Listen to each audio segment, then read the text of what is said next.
Welcome back to the Taiwan Outlook. I'm your host, Wu Ruiguo.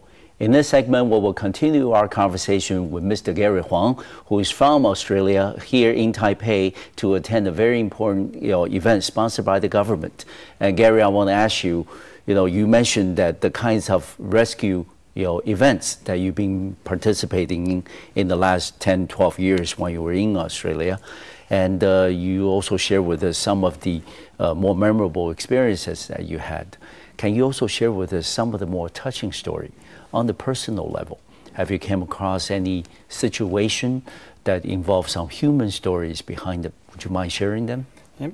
The most memorable story that I can think of at the moment is that in the 2003 Rugby World Cup that was hosted in Sydney, I was posted as a what we call a BERT member, so Bicycle Emergency Response Team member. So basically, we respond to any major call-outs, so casualties that are, for example, suffering from chest pains or fractured hips and so on and so forth. At the conclusion of a match, we got a call saying that an elderly gentleman had tripped over as the crowd was leaving. So we basically made our way through the crowd and got to the gentleman.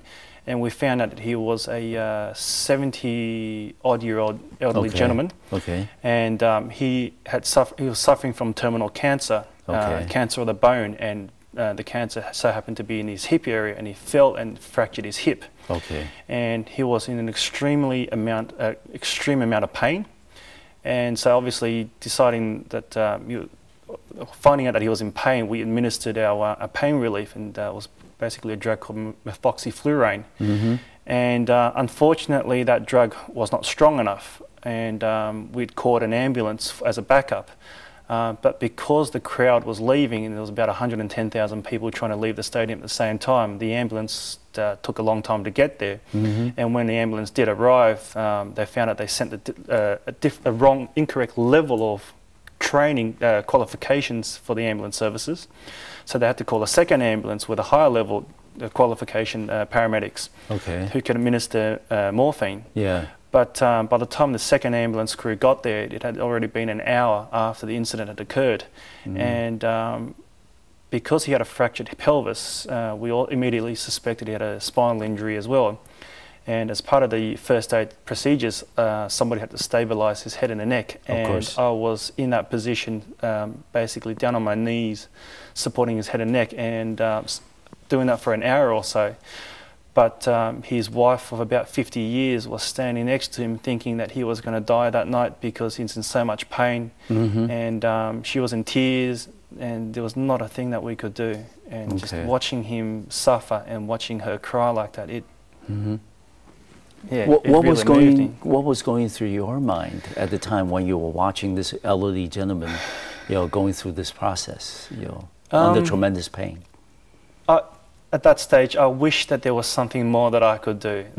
Just giving him our strongest pain relief wasn't doing anything. It wasn't enough to suppress. And knowing that the crowd was leaving and the ambulance paramedics couldn't get there, there's a lot of factors involved in that particular case, and I just felt terrible not being able to do anything for him. But I suppose something like this, of course, you wouldn't like to see it happen, but it does happen sometimes.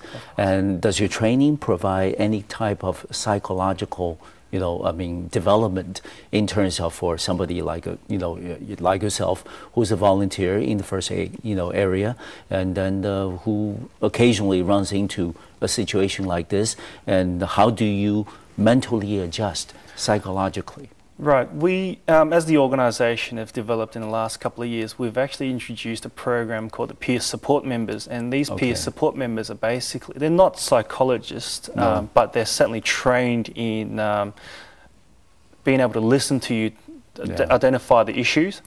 And St John Ambulance have also engaged a commercial provider called Employees Assistance Program.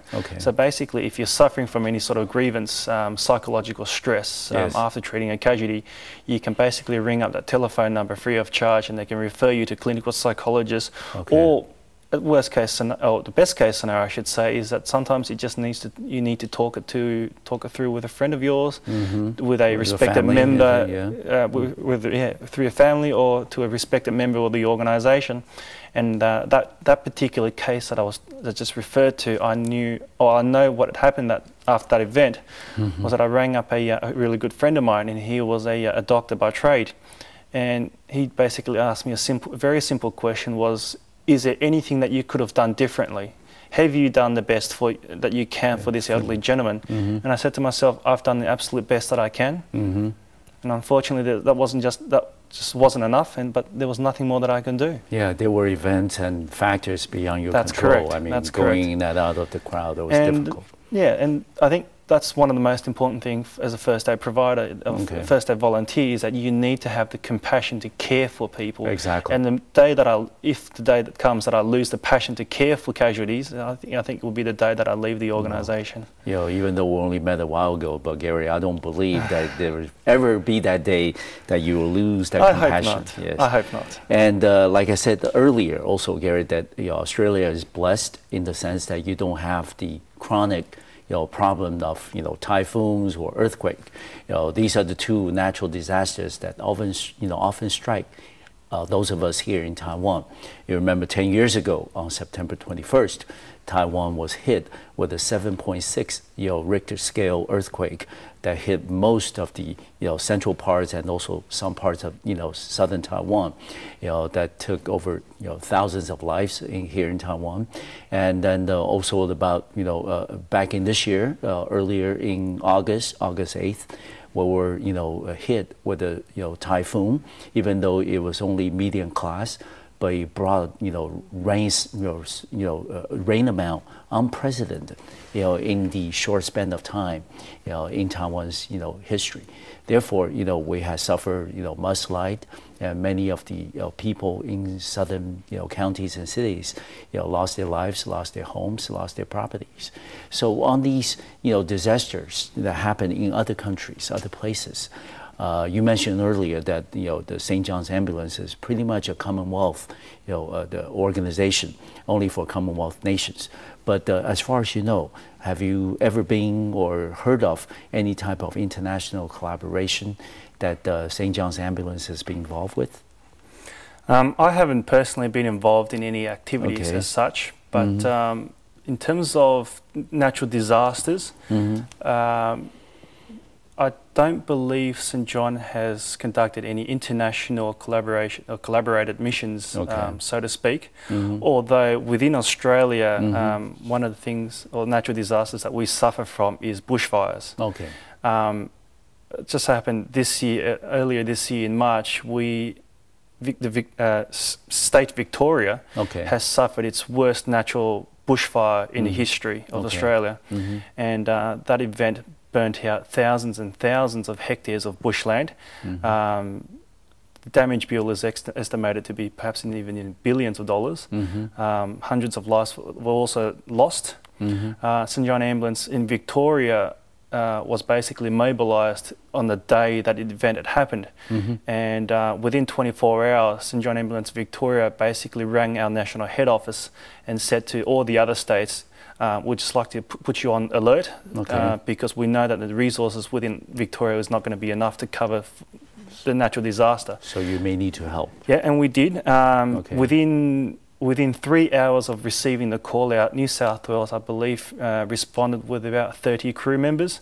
And these 30 crew members basically, at a drop of a hat, basically just said to their bosses, say, hey, I need to go. They took about 7 days off work and travelled down to Victoria and provided some relief crew. And not only that, New South Wales also provided command crew. So not only did we provide the frontline staff, we also provided the command centre staff, the logistics and the planning, the operations and so on and so forth. So in Australia, we're very good at doing that. We also have, we've always had the cooperation between states.